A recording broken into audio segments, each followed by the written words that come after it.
ইসলামে যে বললামই মুসলিম ভাই ভাই, তো এক ভাই বিপদে পড়েছে আর এক ভাই এগিয়ে যাবে না, এরকম তো আসলে হতে পারে না। তো অবশ্যই যদি সব মুসলিম রাষ্ট্রগুলো একসাথে হয় বা এক করে যদি যুদ্ধবিরতির একটা পদক্ষেপ নেয়, মানবতার দিক থেকে যদি তারা স্টেপ নেয়, আমি মনে করি যে যুদ্ধবিরতিটা হয়তো বা থেমে যাবে, হয়তো বা জাতিসংঘের মতো অনেক বড় বড় সংস্থাগুলো হয়তো বা এটার পক্ষে মতামত দিবে।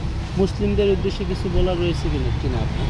মুসলিমদের বিরুদ্ধে আমি এই একটাই কথাই বলবো যে আমি সাধারণ শিক্ষার্থী হিসেবে যতটুকু পারি আমার দেশে বিভিন্ন শিক্ষা প্রতিষ্ঠানে যে আন্দোলন করছি আমরা, গাজার ফিলিস্তিনের পক্ষে যে আমরা চাচ্ছি যে ইসরায়েলের বিপক্ষে আমরা একটা আন্দোলন করে তুলছি, বা এই যে একটা প্রতিবাদমূলক একটা জিনিস, এটা আসলে প্রত্যেকটা মুসলিম রাষ্ট্রেরই গড়ে তোলা উচিত। তাদেরকে এই যে আমি শুনলাম যে ওখানে যারা চিকিৎসক আছে, যারা মানবতা কর্মী আছে, তাদেরকে ধরে ধরে খুন করা হচ্ছে, সামরিক বাহিনীর উপরে যে অ্যাটাকটা করছে, এটা আসলেই মানে অমানবিকতা ছাড়া আর কিছু না।